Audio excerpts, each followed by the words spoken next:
Hi everyone. So we have Ritu Chandra today with us. She is an NLS graduate who now runs a design firm called Designical, which provides a plethora of creative solutions for various brands in legal, educational, and tech sectors. Right, Ritu? Yes, Nitika, that's right. So what Designical does is we provide branding, graphic designing, and UI UX design solutions. And while legal, tech, and health and education industry, they form a core of my work, but we have ventured into beauty as well, into retail and FMCG as well. So Oh, I wow. don't say no to a good client or an interesting project. All right. So, Ritu, you're a national law school pass out. So, what was your Yeah. experience out there with a national university when you were studying law? So, tell us about that. I think I had a really, really great experience. Not to mention, I mean, it doesn't mean there weren't own hardships just like anyone else. But in hindsight, I think it was such a great experience. The people I met at National Law School, even some of my professors were really inspiring. And to this day, I would say my best friends, all my best friends are from National Law School. Um, so it was a great experience. I think something that I really loved about the culture over there was the people who were really good at academics were called studs. So the word Oh, stud was used for people, who are just doing well in something, not necessarily someone who looks great or someone who, I don't know, is flashy or something, which is, it might be politically incorrect, but that is the case in, colleges in, say, Delhi University or up in Delhi in general.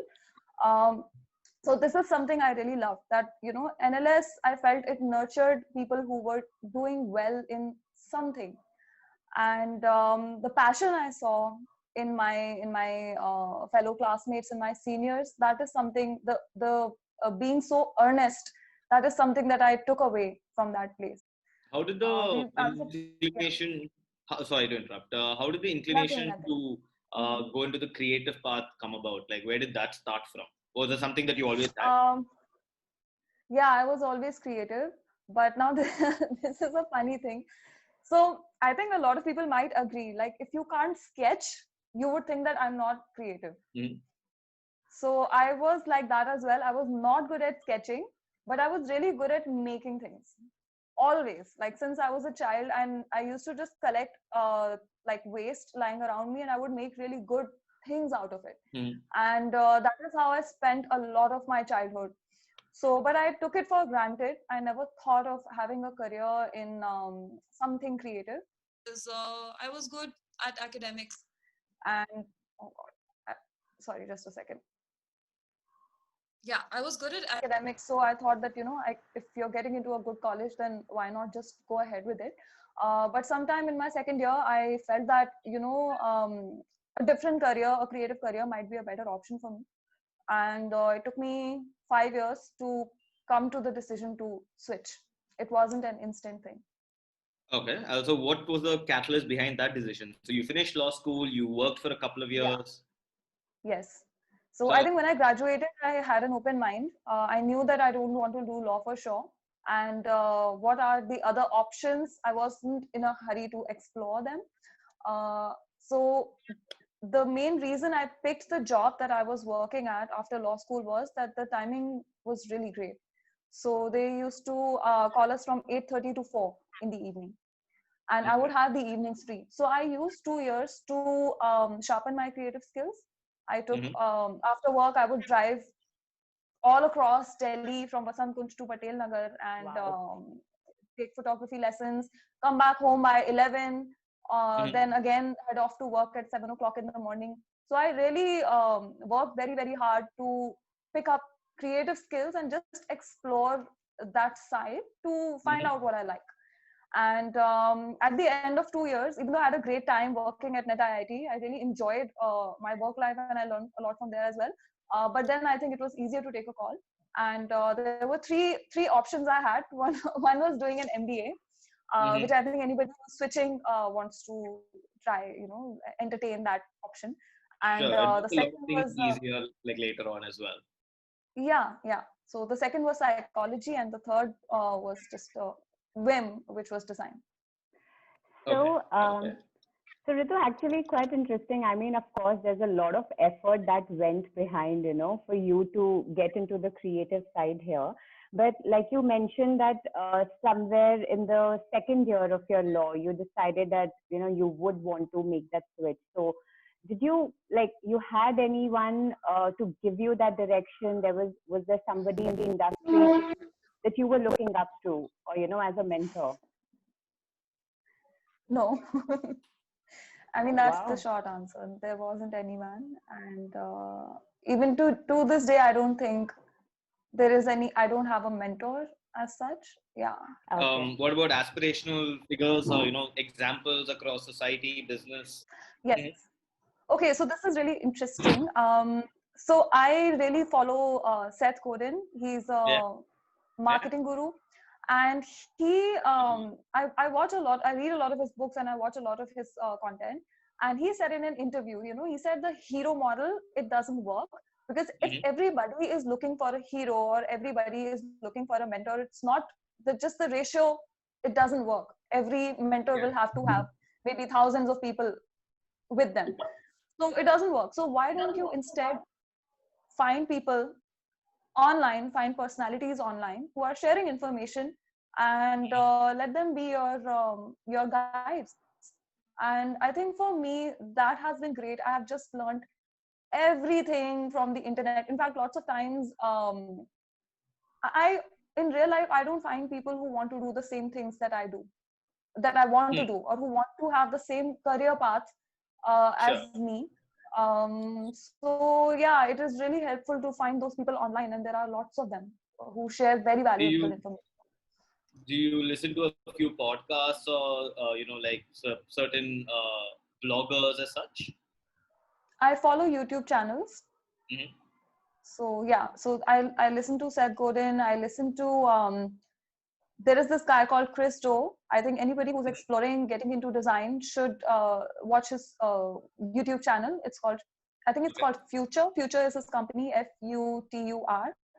And he talks to designers. He doesn't talk to design clients. He talks to designers about the life of a designer.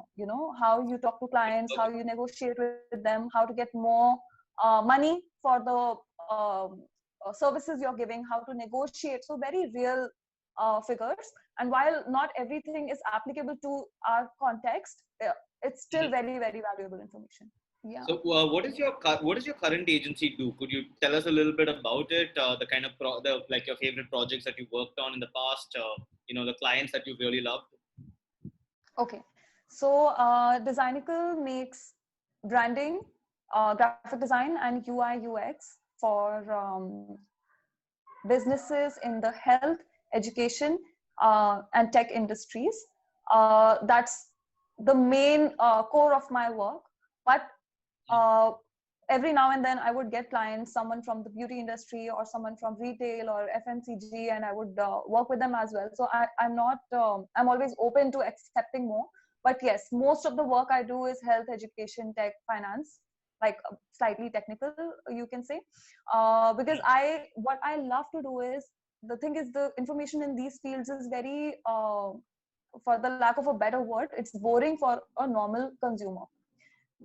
As soon as you explore a new company or a new brand, you don't want to be overloaded with information, but at the same time you want to understand the concept. That is the job of a designer, is to introduce heavy things, heavy concepts, or new products, habit forming products, to new consumers, to potential consumers, and just making sure that they understand the idea of it, they feel ready to use it, they feel like exploring it. So it has a lot to do. All my work has to do with consumer behaviorism, consumer psychology. Is there a favorite campaign?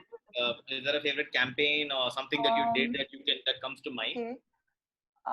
Okay, so a lot of my clients have gone on to getting angel funding or Series A funding. So that is, I feel it's a matter of pride for me when I get to collaborate with them on that front. So right now, I think my favorite thing that I'm working on, we're working on revamping an online education website. It's called Enhelion, and they used to specialize in online courses for lawyers, but now they've started doing management courses, and they want to diversify as well. And we revamped their whole website, and it made a huge difference to the traffic on their website, the actual numbers, their actual revenue. And since that was such a good experience for them, they came back to me, and now we are revamping their study material. A couple of things that I also cannot talk about because they're confidential, but we are revamping a bunch of things for them just to improve their student experience and hopefully make way for expansion in the future. That's a sector that's on the rise right now as well, especially given the current scenario.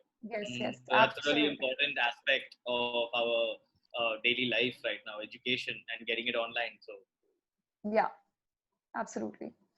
And what else? Yeah. I like doing anything with packaging, anything that's fun and creative. So I remember when I just started out, I did a few ice cream companies.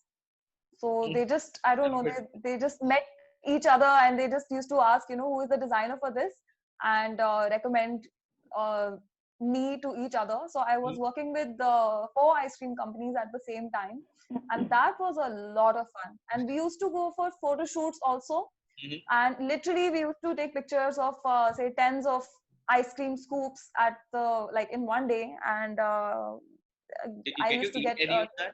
I mean, that must have been one of the side perks of the job, right? Did you get to eat any and have some of them? Yes, I got to try a lot of sundaes. I think those are the perks of the job. Like, one of my clients is also they make a snack, a packaged snack. So it's a popped chip. It's called BRB, and it's on the rise. If you are in Delhi NCR, you'll find it online as well. So yeah, I got samples of their product as well before they started selling it. So you do get a lot of freebies. Yeah, that's fun.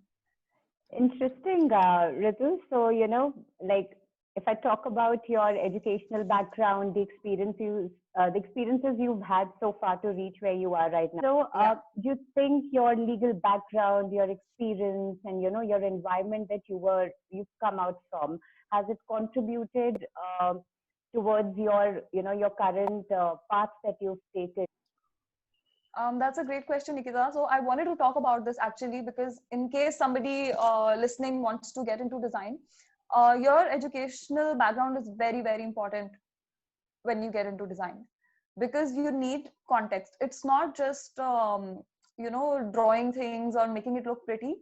You need to really understand and get into the depth of the industry. So I think getting to your question, going to law school really helped me in that way, that I was very good at reading and understanding comprehension, which, I guess lawyers kind of take that for granted. But when you are dealing with non-lawyers, you realize that not everybody has that.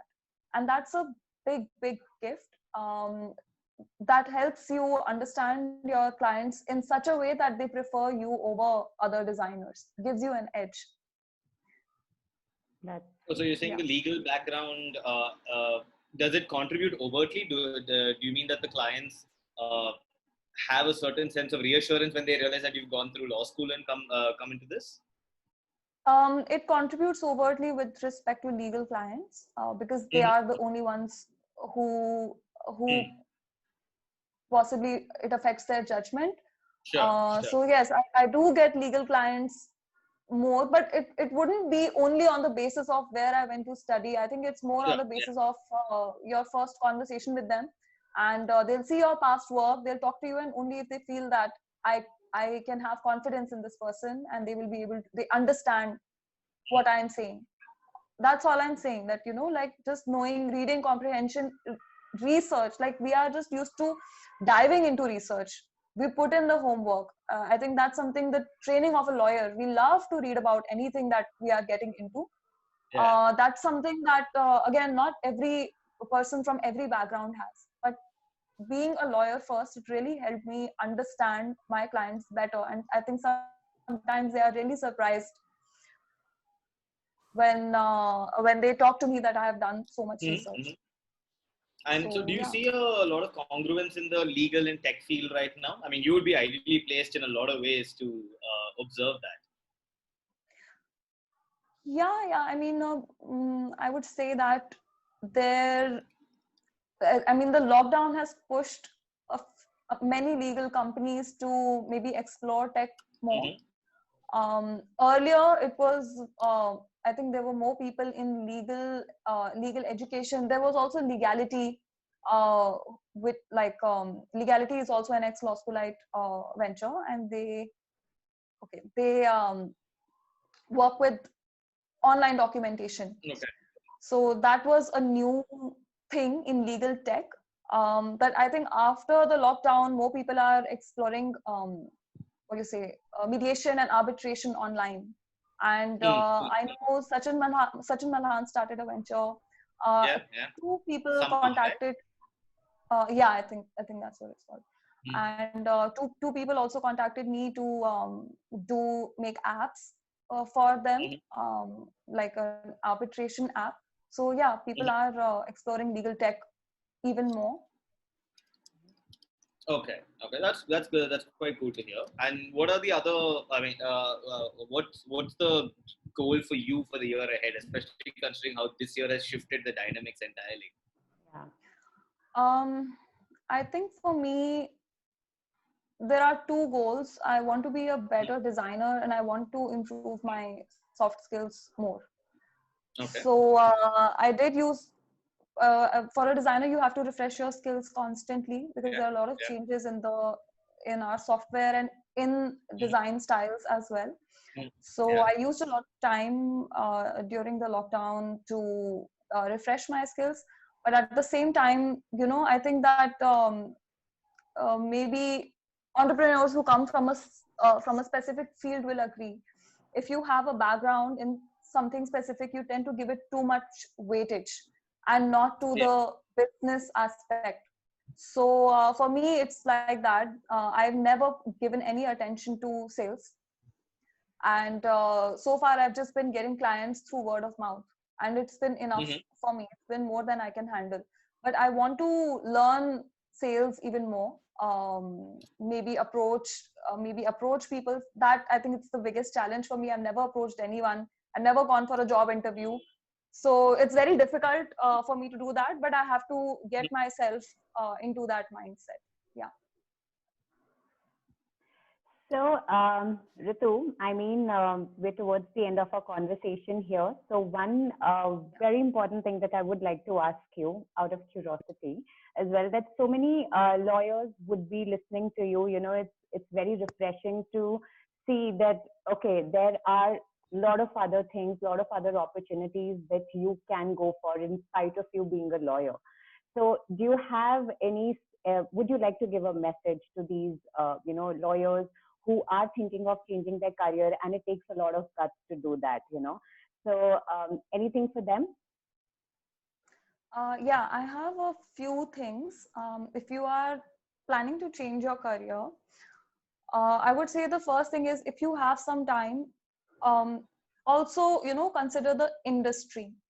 Because sometimes we only consider our passion. That say my passion is, I'll give my example. My passion is design. But within design, there are several industries, and you have to consider all of them. What are the working conditions in interior design? Do I want to work with, say, a contractor, or do I want to work with the seasonal nature of the business, of the delays in payment?